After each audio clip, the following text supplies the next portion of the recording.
Tamil teacher Tamil ஆசிரியர்களை யாருக்குத்தான் ஞாபகம் இருக்காது? தமிழ் பற்றையும் நெறியையும் மாணவர்களுக்கு ஊட்டி வளர்த்தவர்கள் அல்லவா? தமிழ் ஆசிரியர்களின் படிக்கும் தொனியே சற்று வித்தியாசமாக இருக்கும்.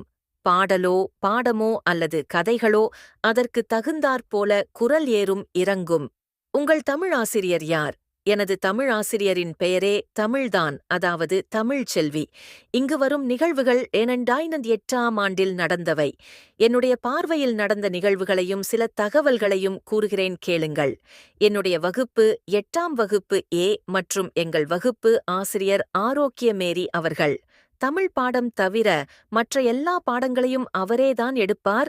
தமிழ் ஆசிரியராக பாடம் எடுக்க 8ஆம் வகுப்பு பி பிரிவின் வகுப்பு ஆசிரியர் தமிழ்ச்செல்வி அவர்கள்தான் வருவார்கள்.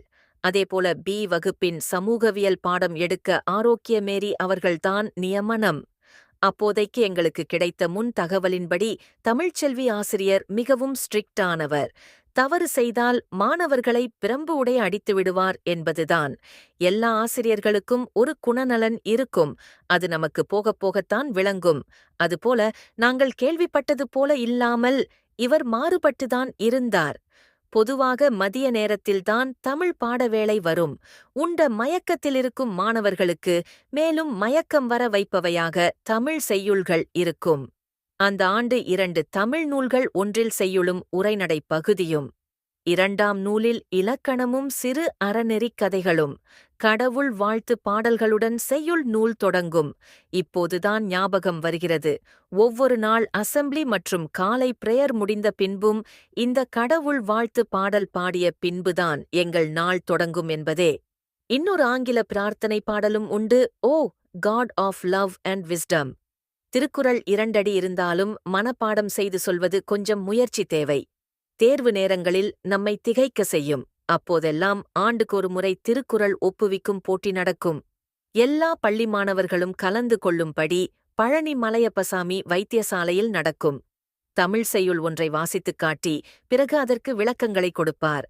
இடையே சில வாழ்க்கை தத்துவங்களும் சில உண்மை நிகழ்வுகளும் வந்து போகும். ஒரு முறை முன்பு படித்த முன்னாள் மாணவர் ஒருவர் வந்து சென்றார். அவரை பார்த்து பேசிவிட்டு எங்களிடம் வந்து, உங்களைப் போலத்தான் சேட்டை செய்து கொண்டிருந்தார், இருந்தாலும் இப்போது கல்லூரி பேராசிரியராக இருக்கிறார் என்றார். கல்விதான் நம் வாழ்வை மாற்றும் ஆயுதம். அதனால் நன்றாக படித்து வாழ்வில் வென்று சுயமரியாதையை பெறுங்கள் என்றார். தேர்வு என்று வந்துவிட்டால் கொஞ்சம் பயமாகத்தான் இருக்கும். அவரை பொறுத்தவரையில் கையெழுத்து மிகவும் நன்றாக இருக்க வேண்டும். பி வகுப்பில் கணபதி என்றொரு மாணவனின் கையெழுத்து மிகவும் நன்றாக இருக்கும். அதை எடுத்துக்காட்டாக கூறி, இவ்வளவு நன்றாக கையெழுத்திருந்தால் யாரும் படித்துக்கூட பார்க்காமல் திருத்துவார்கள் என்பார். கிராஸ்ஓவர் கம்பைன்டு வகுப்புகள் வந்தால் மிகவும் மகிழ்ச்சி. அதாவது ஒரே நேரத்தில் ஏ மற்றும் பி வகுப்பு மாணவர்கள் ஒரே நேரத்தில் சேர்ந்தது போல பாடம் எடுக்கும் நிகழ்வுதான் அது. 50 பேர் அமரக்கூடிய வகுப்பில் 100 மாணவர்கள் அமரும்படி நேரிடும். அதனால் எல்லாரும் வேகமாக அவர்களுக்குத் தெரிந்த நண்பர்கள் அருகில் அமர்ந்து கொள்வார்கள். மீதி உள்ளவர்கள் தரையில்தான் அமர நேரிடும். நானும் எனக்குத் தெரிந்த நண்பர்களின் அருகில் அமர்ந்து விடுவேன். இப்படி அடிக்கடி நடக்கும். தமிழ் மற்றும் சமூகவியல் கம்பைன்ட் கிளாஸ் இன் காரணமாக ஏ மற்றும் பி பிரிவு மாணவர்கள் ஒருவருக்கொருவர் நன்றே பரிச்சயம். பி வகுப்பின் லீடர் கணபதி. முதல் 3 இடங்களை வாங்கும் மாணவர்களாக பாலாஜி, அபிராமி மற்றும் கணபதி நம்பி.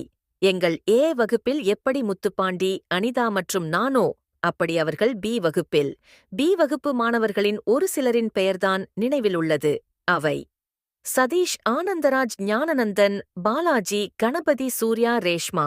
ஏ அபிராமி, மைதிலி, ஜான்சி. எங்களுக்கு மிகவும் பிடித்தது சிறுகதை பகுதி நேரம்தான். மாணவர்களில் ஒருவர் ஒவ்வொரு பத்தியாக முழு கதையையும் வாசிக்க வேண்டும். அனைவருக்கும் வாய்ப்புகள் வழங்கப்படும். இருந்தாலும் எனக்கு வாசிப்பது பிடிக்கும் என்பதால் முதல் ஆளாக எழுந்து விடுவேன். இந்த சிறுகதை வாசிப்பு முடிந்த பின் நாங்கள் இதை நாடகமா நடிக்க வேண்டும் என்று கூறுவார். மற்ற வகுப்புகளில் இப்படி இருக்குமா என்று தெரியவில்லை. எல்லா கதைகளுக்கும் நாடகம் போட்டாலும் எனக்கு நன்றாக நினைவுள்ளது. குதிரை நாடகம்தான். உயரமாக உள்ள 2-3 பேர் தேவை குதிரையாக நடிக்க வேண்டும். அரசர் ஒருவரின் குதிரையை ஒருவன்தான் தான் உரிமையாளர் என்று தொடரும் வழக்கிற்கு நீதிபதி தீர்ப்பு வழங்கும் கதை. அன்று ஒரு நாள் வேறு ஏதோ பாடம் எடுத்துக் கொண்டிருக்கும் போது திடீரென மும்பை பற்றியும் அப்போதைய நவீன வாழ்வு பற்றியும் பேச்சு திரும்பியது. இந்த உலகம் மிகவும் வேகமாக சென்று கொண்டிருக்கிறது. யாருக்கும் சாப்பிடவும் நேரமில்லை, சமைக்கவும் நேரமில்லை. மும்பை மாதிரி பெருநகரங்களில் சப்பாத்தியும் சப்ஜியும் 10 ரூபாயில சாப்பிட்டுவிட்டு வேலைக்கு போய்விடுவார்கள், என்றார். நீங்க எல்லாரும் இந்த மாதிரி பெருநகரங்கள் போகணுமா வேணாமா? அப்படிங்கிறது உங்க கையில்தான் இருக்கு, என்றார். அவர் நடத்திய பாடங்களை விடவும் மனதில் அதிகம் பதிந்தது. இதுபோல அவர்கள் கூறிய வாழ்க்கை நிகழ்வுகளே. 8ஆம் வகுப்பு உரைநடைக்குதியும் மிக சுவாரஸ்யமாக இருக்கும். கொம்பை வெட்டி காலை நடு